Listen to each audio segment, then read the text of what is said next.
Imagine the world's most wanted man hiding quietly in a quiet town, while the most powerful military on Earth prepares to cross into another country without permission. If this mission failed, it wouldn't just be a failed raid. It could trigger a global diplomatic crisis. The man was Osama bin Laden. For nearly 10 years after the September 11th attacks, the United States searched across mountains, deserts, and cities, but the trail always disappeared.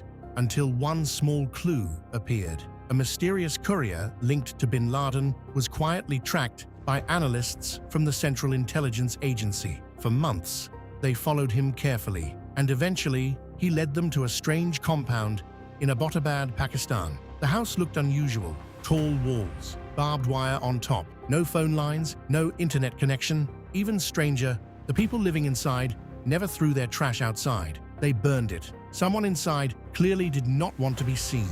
CIA analysts began watching the compound using satellites and surveillance. One man inside the compound was taller than the others. He walked in the courtyard every day, but never showed his face to the outside world. The CIA called him the Pacer. They couldn't see his face. They couldn't confirm his identity. But deep inside the intelligence community, a terrifying possibility was growing. What if the man inside that house was really Osama bin Laden? There was another problem. The compound was deep inside Pakistan, only a short distance from a major Pakistani military academy.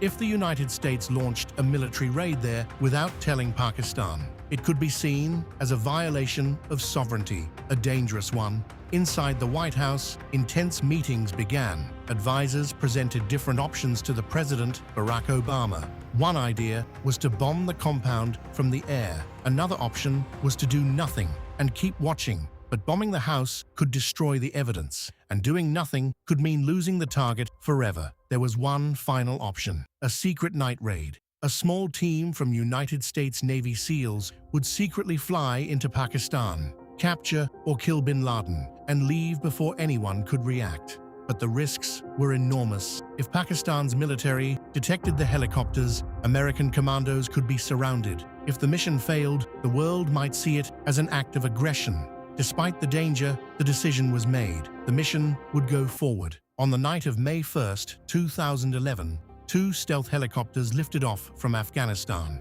Inside them were elite commandos from SEAL Team 6. The helicopters flew low, avoiding radar, moving silently through the darkness toward Abbottabad. Minutes later, they reached the compound, but suddenly, something went wrong. One helicopter lost stability in the tight courtyard air currents. It crash-landed inside the compound walls. For a few tense seconds, everything hung in the balance. The noise could alert the entire neighborhood. Pakistani forces could arrive at any moment, but the SEALs moved fast. They secured the area and entered the building, room by room, floor by floor.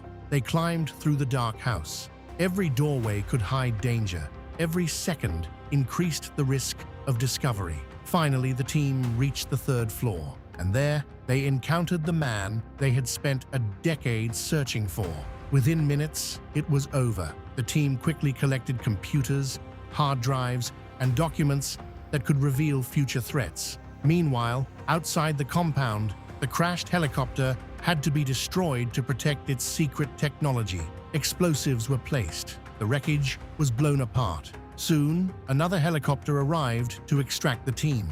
As quietly as they had come, they disappeared back into the night. Only later did the world hear the announcement from the White House. The most wanted terrorist in the world was gone. But behind that historic moment was a mission balanced on the edge of disaster.